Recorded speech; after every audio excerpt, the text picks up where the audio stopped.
This is my new wife. Now you have to accept her and treat her well. Is this not my house girl? Or are my eyes playing tricks on me? The day Amara's husband brought his house girl home wearing a wedding ring, Amara thought her heart would stop. She stood at the gate, staring at the woman beside her husband. The woman was wearing a brand new white lace dress, the same house girl Amara had employed 2 years earlier. Her husband looked at Amara and said coldly, "Don't cause a scene. She is my wife now." Amara's hands began to shake. But what her husband didn't know was that his new wife had not married him for love. She had married him for something far more dangerous. And before this story ends, the man who thought he had replaced his wife would discover that he had brought his greatest enemy into his own house. But before we get into it, if you love African stories filled with marriage drama, betrayal, shocking secrets, and twists you never see coming, subscribe to Aunty Maggie Stories right now. Don't just watch and disappear. Hit that subscribe button, turn on the bell, and stay with me until the end, because what happens to this man after he marries his house girl will leave you speechless. Amara and Kelechi had been married for 7 years. They were not rich, but they were comfortable. Amara worked in a small fashion shop, while Kelechi ran a building materials business. When their first house girl, a quiet young woman named Ada, came to work for them, Amara treated her like family. She bought her clothes, she paid for her phone, she even allowed Ada to attend evening classes. But slowly, things began to change.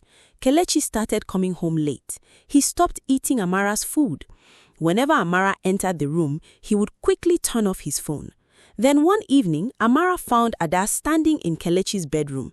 She was holding his shirt. Amara froze. "What are you doing here?" Ada immediately dropped the shirt. "Madam, I was only cleaning." Amara looked at her husband. Kelechi became angry. "Why are you always accusing people?" That night, Amara cried alone. She wanted to believe her husband, but 3 weeks later, Ada disappeared. She took her clothes and left without saying goodbye. Amara assumed Kelechi had finally ended whatever was happening. She was wrong. 2 months later, Kelechi stopped sleeping at home. Then one Saturday morning, Amara received a phone call from a friend. "Amara, please sit down before I tell you this." "What happened?" "I saw your husband at the registry yesterday." Amara's heart dropped. "With who?" There was silence. Then her friend whispered, "Ada." Amara couldn't breathe. She rushed to Kelechi's office, but he was not there. When she returned home, she found a brown envelope on the table. Inside was a divorce document and a short note. "I have chosen the woman who truly understands me." Amara collapsed into a chair. She had spent 7 years building that marriage, and he had thrown it away for the woman she once treated like a younger sister. 3 weeks later, Kelechi returned home with Ada, but she was no longer wearing a housegirl's uniform. She was dressed like a bride. Kelechi looked at Amara without emotion. "Ada and I are married." Amara stared at him. "You married her?" "Yes." "And you brought her into this house?" "This is my house." Ada smiled. It was not the shy smile Amara remembered. It was confident, almost mocking. As Amara packed her clothes, Ada whispered, "Madam, don't worry. I will take good care of your husband." Amara stopped. She looked into Ada's eyes.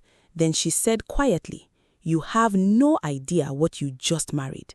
Ada laughed, but she would remember those words, because 2 weeks into the marriage, strange things began to happen. Kelechi's business accounts began losing money. Customers complained that their payments were going to another account. One morning, he received a message from his bank. A large amount of money had been transferred from his business account. Kelechi stormed into the bedroom. "Ada, did you take money from my account?" Ada looked shocked. "Me?" "Yes, someone transferred 20 million naira. I don't even know your password." Kelechi stared at her. Then his phone rang. It was his accountant. "Sir, you need to come to the office immediately." Kelechi rushed there.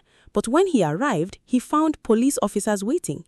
His accountant had reported him for fraud. Kelechi's face went pale. "What fraud?" The officer handed him documents. "These transactions were made using your authorization." Kelechi's face went pale. He had no idea what was happening. That night, he returned home furious, but Ada was gone. Her clothes were gone, her jewelry was gone, and the safe in the bedroom was empty. Kelechi's knees weakened. She stole everything. Then he noticed something on the bed, a photograph. It showed Ada standing beside another man. Kelechi stared at it. The man looked strangely familiar. Then he recognized him. It was his former business partner, Chinedu, the same man Kelechi had accused of stealing from him 3 years earlier. Kelechi immediately called the police, but before he could finish the call, someone knocked on his door. He opened it and froze. Amara was standing there. Kelechi stared at her. "Why are you here?" Amara held up a file. "Because I know what Ada is doing." Kelechi swallowed. "You knew?" "I suspected something before you married her." "Then why didn't you tell me?" Amara's eyes filled with tears. "Because you wouldn't have listened." She opened the file. Inside were bank records, photographs, and copies of documents. Ada didn't come into this house because she loved you. Kelechi stared at the papers. "She came because she wanted your business." Kelechi shook his head. "No." Amara pointed to one photograph. "Look carefully." Kelechi stared. It was Ada standing beside Chinedu, but there was another person in the picture. Kelechi's accountant. His mouth fell open. "My accountant?" Amara nodded. They were working together. Kelechi sat down. Everything suddenly made sense. The strange transfers, the missing documents, the fake payments. Ada had spent 2 years working inside his house, learning everything about his finances. Then she married him. She gained access to everything. But there was one thing neither of them had expected. Amara had kept copies of important business documents because she had helped Kelechi build the company from the beginning, and she had noticed the suspicious transactions months earlier. Kelechi looked at Amara. "Why didn't you use these to destroy me after what I did?" Amara's voice became quiet. "Because I didn't want revenge." She closed the file. "I wanted you to learn something." Kelechi lowered his head. "What?" "You thought the woman who cooked your food was more valuable than the woman who stood beside you when you had nothing." Kelechi began to cry. But the story was not over. His phone suddenly rang. It was the police. "We found your wife." Kelechi jumped up. "Where?" "She's at the airport." Kelechi rushed there, but Ada had already been arrested. As police officers led her away, she looked at Kelechi and smiled. "You really thought I loved you?" Kelechi stared at her. Ada laughed. "You are just the easiest way to get everything." Then she looked toward Amara. "But don't celebrate too soon." Amara's expression changed. "What do you mean?" Ada smiled. "You think you know everything about your husband." The police dragged her away before she could say anything else. Kelechi looked at Amara. For the first time in 7 years, he was afraid. What was she talking about? Amara didn't answer. She simply walked away, because there was one final secret she had never told him, a secret that had nothing to do with Ada and everything to do with the reason Amara stayed silent about Kelechi's betrayal. 3 days later, Kelechi received a letter. He opened it. His hands began to shake. The house he proudly called his was not actually his. The land title was in Amara's name. The business property was also in her name, and the company shares he thought entirely belonged to him had been legally divided years earlier. Amara had quietly protected herself when she realized her husband was changing. Kelechi sat alone in the living room, the same room where he once told Amara that Ada was his new wife. Now there was nobody beside him. His house girl had betrayed him. His business was collapsing. His secrets were exposed. And the woman he had thrown away was the only person who could still save him. Kelechi finally understood the cruelest part. He had not lost Amara because another woman was better. He had lost her because he stopped appreciating the woman who had been there before he had anything. Weeks later, Amara rebuilt her life. She opened a larger fashion business. Kelechi eventually recovered some of his losses, but their marriage never returned to what it was.